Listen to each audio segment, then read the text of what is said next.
മനുഷ്യർ വരുന്നതിന് മുമ്പ് തിന്നുന്നുണ്ട്, കിടന്നുറങ്ങുന്നുണ്ട്, ഇണചേരുന്നുണ്ട്, വിസർജിക്കുന്നുണ്ട്. ആ പണിയെടുക്കാൻ മാത്രം പിന്നെ നമ്മളിങ്ങ് വരണോ?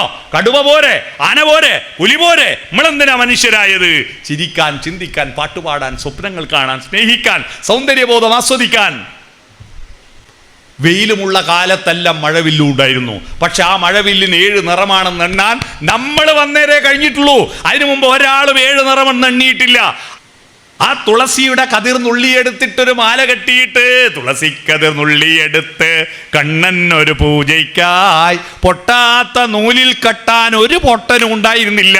നമ്മൾ വന്നതിന് ശേഷം കൃഷ്ണനെയും രാമനെയും അള്ളാഹുവിനെയും യേശുവിനെയും പ്രാർത്ഥിക്കാൻ തുടങ്ങി. അതിനു മുമ്പ് ഒരു പള്ളി ഉണ്ടായിരുന്നില്ല, ഒരമ്പലം ഉണ്ടായിരുന്നില്ല.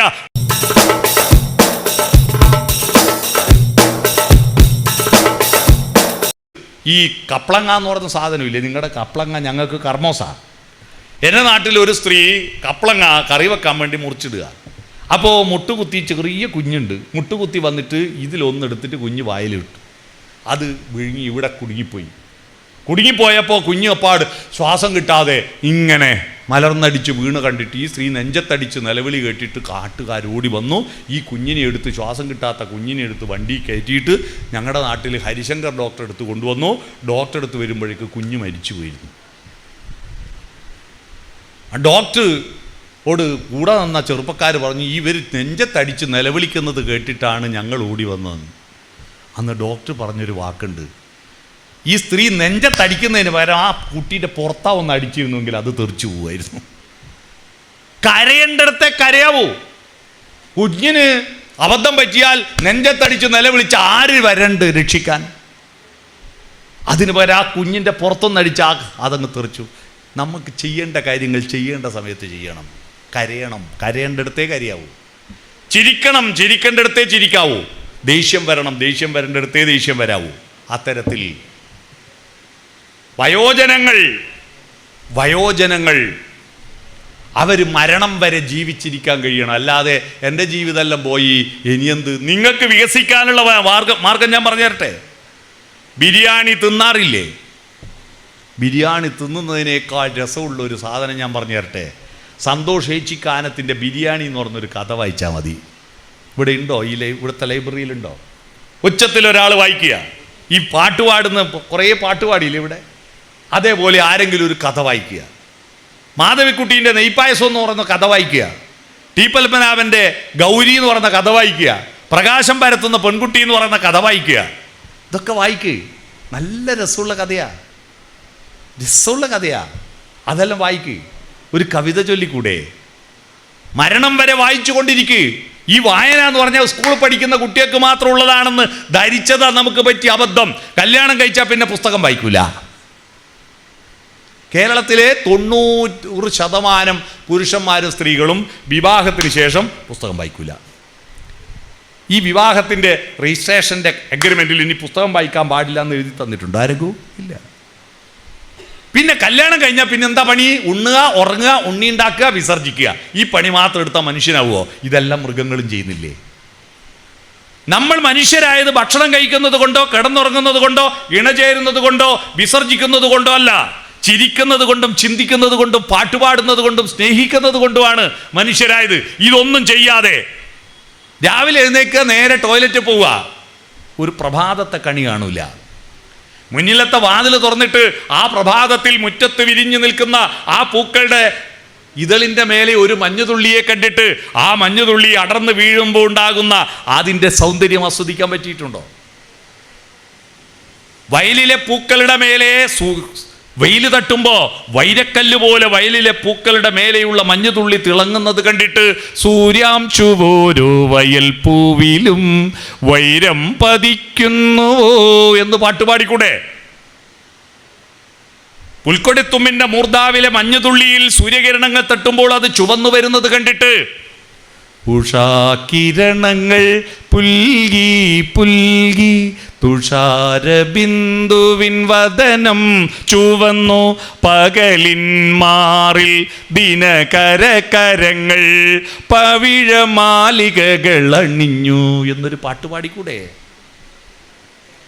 ആകാശത്തെ മഴവില്ല് മനുഷ്യരുണ്ടായിട്ട് 3 ലക്ഷം വർഷമായിട്ടുള്ളൂ. എന്നാൽ 300 കോടി വർഷങ്ങൾക്ക് മുമ്പ് ഈ ഭൂമിയിൽ മഴ വന്നപ്പോ, ഇവിടെ പുഴയുണ്ടായപ്പോ, ഇവിടെ സമുദ്രങ്ങൾ ഉണ്ടായപ്പോ, അന്ന് മഴയും വെയിലുമുള്ള കാലത്തെല്ലാം മഴവില്ലും ഉണ്ടായിരുന്നു. പക്ഷെ ആ മഴവില്ലിന് 7 നിറമാണെന്ന് എണ്ണാൻ നമ്മൾ വന്നേരേ കഴിഞ്ഞിട്ടുള്ളൂ. അതിനു മുമ്പ് ഒരാളും 7 നിറമെന്ന് എണ്ണിയിട്ടില്ല. അതിൽ violet, IndiGo, blue, green, yellow, orange, red, VIBGYOR എന്ന് കണ്ടുപിടിച്ചിട്ടില്ല. ആ മഴവില്ലിനെ നോക്കിയിട്ട് മാരിവില്ലു പന്തലിട്ട് ദൂരചക്രവാളം മാടി മാടി വീളിക്കുന്നതറിഞ്ഞില്ലേ, പഞ്ചശരൻ വളർത്തുന്ന പൈങ്കിളിപ്പെണ്ണെന്ന് പാടാൻ ആരും ഉണ്ടായിരുന്നില്ല. മനുഷ്യർ ഈ ഭൂമിയിൽ വരുന്നതിന് മുമ്പ് പൂക്കൾ ഉണ്ടായിരുന്നു ഈ ഭൂമിയിൽ. പക്ഷെ ആ പൂക്കളെ നോക്കിയിട്ട് ആ തുളസിയുടെ കതിർ നുള്ളിയെടുത്തിട്ടൊരു മാല കെട്ടിയിട്ട്, തുളസിക്കതിർ നുള്ളിയെടുത്ത് കണ്ണൻ ഒരു പൂജയ്ക്കായി പൊട്ടാത്ത നൂലിൽ കെട്ടാൻ ഒരു പൊട്ടനും ഉണ്ടായിരുന്നില്ല. നമ്മൾ വന്നതിന് ശേഷം കൃഷ്ണനെയും രാമനെയും അള്ളാഹുവിനെയും യേശുവിനെയും പ്രാർത്ഥിക്കാൻ തുടങ്ങി. അതിനു മുമ്പ് ഒരു പള്ളി ഉണ്ടായിരുന്നില്ല, ഒരമ്പലം ഉണ്ടായിരുന്നില്ല, ഒരു ആരാധനാലയം ഉണ്ടായിരുന്നില്ല. മനുഷ്യർ വന്നതിന് മുമ്പ് ഇവിടെ ആരും പ്രാർത്ഥിച്ചിരുന്നില്ല. ഒരു ഓംകാരവും ഉണ്ടായിരുന്നില്ല, ഒരു അല്ലാഹു അക്ബർ വിളി ഉണ്ടായിരുന്നില്ല, ഒരു ഈശോ മിശിഹായ്ക്ക് സ്തുതി ഉണ്ടായിരുന്നില്ല. എല്ലാം നമ്മൾ വന്നതിന് ശേഷം അതൊക്കെ ഇല്ലാതെ കുറെ തിന്നുക, കിടന്നുറങ്ങുക, അത് അതിന് മുമ്പേ ഉണ്ട്. മനുഷ്യർ വരുന്നതിന് മുമ്പേ തിന്നുന്നുണ്ട്, കിടന്നുറങ്ങുന്നുണ്ട്, ഇണചേരുന്നുണ്ട്, വിസർജിക്കുന്നുണ്ട്. ആ പണിയെടുക്കാൻ മാത്രം പിന്നെ നമ്മളിങ്ങ് വരണോ? കടുവ പോരെ, ആന പോരെ, പുലി പോരെ? നമ്മളെന്തിനാ മനുഷ്യരായത്? ചിരിക്കാൻ, ചിന്തിക്കാൻ, പാട്ടുപാടാൻ, സ്വപ്നങ്ങൾ കാണാൻ, സ്നേഹിക്കാൻ, സൗന്ദര്യബോധം ആസ്വദിക്കാൻ. അതിനുവേണ്ടിയാ മനുഷ്യനുണ്ടായത്. മരണം വരെ അത് ചെയ്യൂ. മരണം വരെ വായിച്ചു കൊണ്ടിരിക്കൂ. ഭഗത് സിംഗിനെ അറിയാവോ? ഭാരതത്തിൻ്റെ ധീര ദേശാഭിമാനി ഷഹീദ്, രക്തസാക്ഷി, ഭാരതത്തിൻ്റെ ഏറ്റവും പ്രമുഖനായ രക്തസാക്ഷി വീര ഭഗത് സിംഗാണ്. ബ്രിട്ടീഷുകാർ തൂക്കിലേറ്റുന്നത്. അദ്ദേഹത്തെ തൂക്കിലേറ്റുന്നതിൻ്റെ തലേ ദിവസം ഒരു മനുഷ്യാവകാശമുണ്ട്. കൊല്ലുന്നതിൻ്റെ തലേ ദിവസം പോയിട്ട് ചോദിക്കും അവസാനത്തെ ആഗ്രഹം എന്തോ ഉണ്ടോയെന്ന്. ഈ ആഗ്രഹം ചോദിച്ചപ്പോൾ ഭഗത് സിംഗ് പറഞ്ഞത്, വായിക്കണമെന്ന് വിചാരിച്ചൊരു പുസ്തകം, ലെനിൻ എഴുതിയൊരു പുസ്തകം ഉണ്ടായിരുന്നു, അതൊന്ന് കൊണ്ടു തരുമോ, എനിക്കതും കൂടി വായിച്ചിട്ട് മരിക്കണം എന്നിട്ട്. ജയിലിലെ അധികാരികൾ വിചാരിച്ചു ഇവനെന്ത് വിഡ്ഢിയാ, നാളെ തൂക്കാൻ പോകുന്നവൻ ഇന്നെന്തിനാ പുസ്തകം വായിക്കുന്നത്?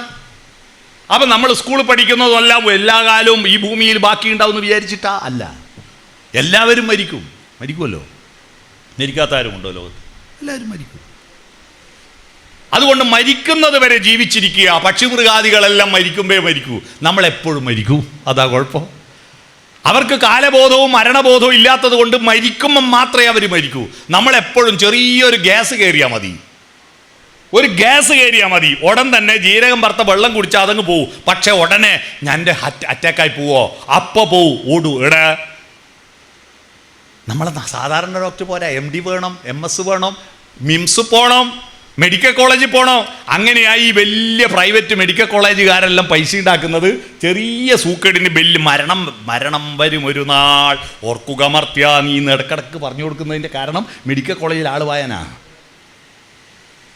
തൽക്കാല ദുനിയാവ് കണ്ടു നീ മയങ്ങാതെ, എപ്പോഴും മരണം നിൻ കൂടെയുണ്ട് മറക്കാതെ എന്ന് ഇടക്കിടക്ക് പാട്ട് പാടിക്കൊടുക്കുന്നത്.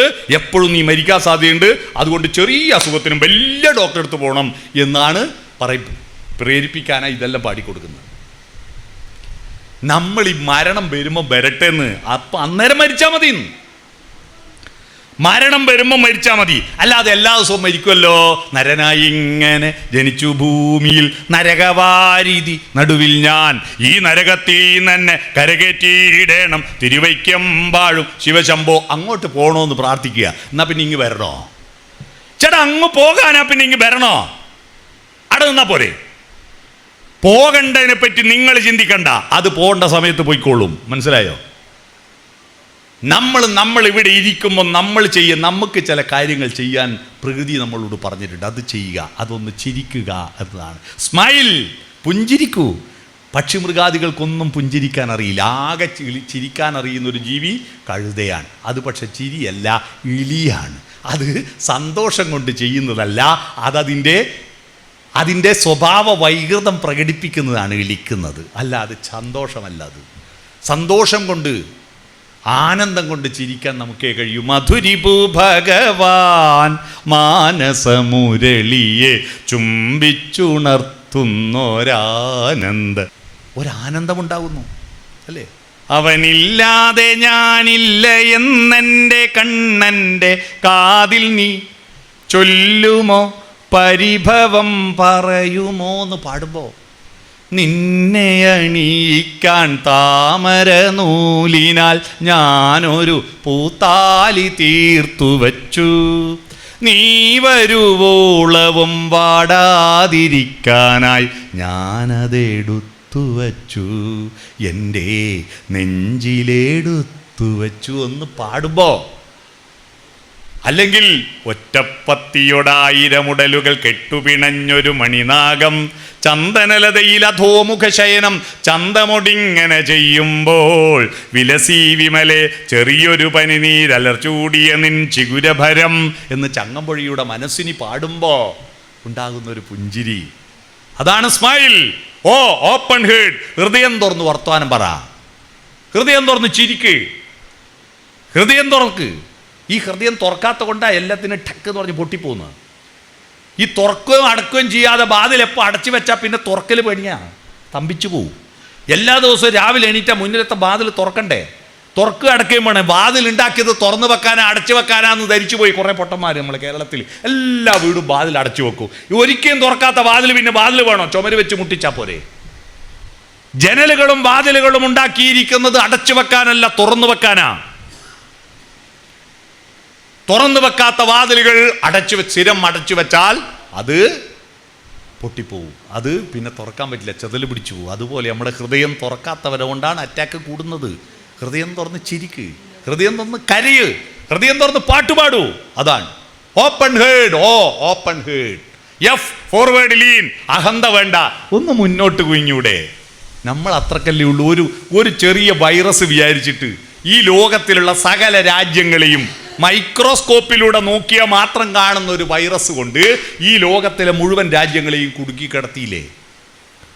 കുടുങ്ങിക്കിടത്തി എന്ന് പറഞ്ഞപ്പോൾ നിങ്ങൾക്ക് മനസ്സിലായില്ലല്ലേ? അതിന് ഇംഗ്ലീഷ് പറഞ്ഞാൽ മനസ്സിലാവും. ലോക്ക്ഡൗൺ ആയി കിടന്നില്ലേ? 1-2 കൊല്ലം നമുക്ക് പുറത്തിറങ്ങാൻ പറ്റിയോ? ഇല്ല. കോവിഡ് ചെറിയൊരു വൈറസ്. പിന്നെ എന്തിനാ നമ്മൾ അഹന്ത? ഒന്ന് മുന്നോട്ട് കുനിയൂ. Forward lean. ടച്ച്. സുഹൃത്തുക്കളെ ഒന്ന് തൊടൂ, ഹൃദയത്തിൽ തൊടൂ, ശരീരത്തിൽ തൊടൂ. മക്കളുടെ ചുമലിൽ കൈവെക്കൂ, അവരുടെ കുപ്പായത്തിൻ്റെ ഉള്ളിൽ കൈയിട്ടിട്ട് പുറത്തൊന്ന് മാന്തി കൊടുക്കൂ, അവരുടെ കവിളത്ത് മുത്തം കൊടുക്കൂ, അവരുടെ നെറ്റിയിൽ സ്പർശിക്കൂ, അവരെ ചേർത്ത് പിടിക്കൂ. വാത്സല്യം എന്ന വാക്കിൻ്റെ അർത്ഥം വത്സം എന്ന് പറഞ്ഞാൽ നെഞ്ചാണ്. നെഞ്ചോട് ചേർത്ത് പിടിക്കുക, അതാണ് വാത്സല്യം. മനസ്സിലായോ? വാത്സല്യം എന്ന് പറഞ്ഞാൽ എന്താ? നെഞ്ചോട് ചേർത്ത് പിടിക്കല. തൊടണം. ഭാര്യയും ഭർത്താവും തൊടുന്നില്ല, ഇരുട്ടത്ത് മാത്രം തൊട്ടിട്ട് കാര്യമുണ്ടോ? ഇല്ല. ഭാര്യയും ഭർത്താവും വെളിച്ചത്തിൽ കൈകൾ കോർത്ത് പിടിച്ച് മക്കളുടെ മുന്നിൽ പ്രേമിക്കുന്നത് കാണണം. മക്കൾ അച്ഛനും അമ്മയും പ്രേമിക്കുന്നത് കണ്ടിട്ട് കുട്ടികൾക്ക് മനസ്സിലാവണം. പ്രേമം എന്ന് പറഞ്ഞാൽ കല്യാണം വരെയുള്ള ഏർപ്പാടല്ല, കല്യാണം കഴിഞ്ഞ് മരണം വരെ ഉള്ളതാണ് പ്രേമമെന്ന്. പ്രണയം മരണം വരെ. ഒരാൾ മരിച്ചാലും മറ്റൊരാൾ ജീവിച്ചിരിക്കുന്നുണ്ടെങ്കിൽ മരിച്ചു കഴിഞ്ഞാലും പ്രണയം തുടരും. പ്രണയം എന്ന് പറയുന്നത് വിവാഹത്തിന് മുമ്പുള്ളതല്ല. നമ്മുടെ നാട്ടിൽ നോക്കിയാട്ടെ, വാട്സപ്പിലും ഫേസ്ബുക്കിലെല്ലാം കല്യാണം കഴിയുന്നത് വരെ 100 പ്രാവശ്യം ഐ ലവ് യു എന്ന് അയച്ചിട്ടുണ്ടാവും. കല്യാണം കഴിഞ്ഞതിന് ശേഷം ഒരു തവണ പറഞ്ഞിട്ടുണ്ടോ ഐ ലവ് യു? ഭാര്യ ഭർത്താവിനോട്, ഭർത്താവ് ഭാര്യയോട് പറഞ്ഞിട്ടുണ്ടോ? എന്താ പറയാത്തതെന്ന് ഞാൻ കഴിഞ്ഞ ദിവസം ഒരു ക്ലാസ് ചോദിച്ചപ്പോൾ ഒരാൾ എഴുന്നേറ്റ് പറയാ, കല്യാണം കഴിഞ്ഞതിന് ശേഷം എന്താ ഐ ലവ് യു പറയാത്തതെന്ന് അറിയോ? എന്താ? ഇലക്ഷൻ കഴിഞ്ഞാൽ പിന്നെ പ്രചരണം വേണ്ടല്ലോ എന്ന്. അപ്പോൾ ഇലക്ഷന് വേണ്ടിയുള്ള പ്രചരണം മാത്രമാണ് ഐ ലവ് യു? അല്ല.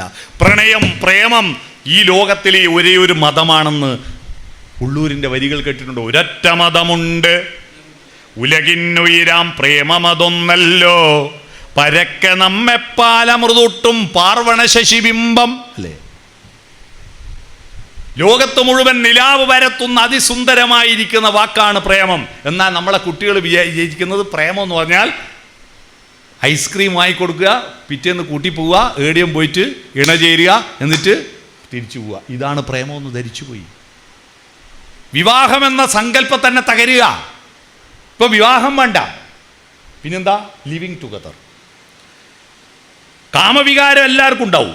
അതില്ലെങ്കിൽ പിന്നെ മനുഷ്യനുണ്ടാവും അല്ലേ? ഒരു നിശ്ചിത പ്രായം എത്തുമ്പോൾ, ഒരു കൗമാര പ്രായം തുടങ്ങുമ്പോൾ മല്ലികാബാണൻ തൻ്റെ വില്ലെടുക്കും, മന്ദാരമലർ കൊണ്ടു ശരം തൊടുക്കും. അതെല്ലാ ജീവജാലങ്ങളിലും ഉണ്ടാവും.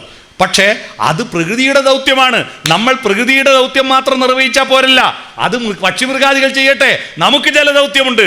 ആ ദൗത്യം, പ്രകൃതിയുടെ ദൗത്യം ഇണചേരുകയും അതിലുണ്ടായ മക്കളെ തുടർന്ന് തലമുറയെ പോറ്റി വളർത്തുകയും അവർക്ക് സംസ്കാരം പകർന്നു കൊടുക്കുകയും ചെയ്യാനുള്ള കുടുംബമെന്ന ആശയമുണ്ടാവണം. ഈ കുടുംബമെന്ന ആ വൃക്ഷത്തിൻ്റെ ചില്ലകളാണ് അതിലുള്ള സന്തതികൾ. ആ ആശയം ഇല്ലാത്തതിൻ്റെ പേരിൽ ആ കുടുംബത്തോടൊരു ബന്ധമില്ല. ഇപ്പോൾ എന്താ, ഒരാണും പെണ്ണും ഇഷ്ടപ്പെട്ട കുറച്ച് ദിവസം എവിടെയും കൊത്തുകൂടുക, കുറേ കാലം ഇണ ചേർന്ന് മടുത്താൽ പിന്നെ രണ്ടും രണ്ട് വഴിക്ക് പോവുക. അതിലുണ്ടാകുന്ന മക്കളോ എൻ്റെ അച്ഛൻ നോക്കുക. ഇതിലുണ്ടാകുന്ന മക്കളെ കുടുംബമില്ലെങ്കിൽ പിന്നെ ജീവിതത്തിൻ്റെ ഈ സംസ്കാരത്തിൻ്റെ ഉറവിടം നശിച്ചു പോകും. അതുകൊണ്ട് ടച്ച്, സ്നേഹിക്കണം, മരണം വരെ പ്രേമിക്കണം.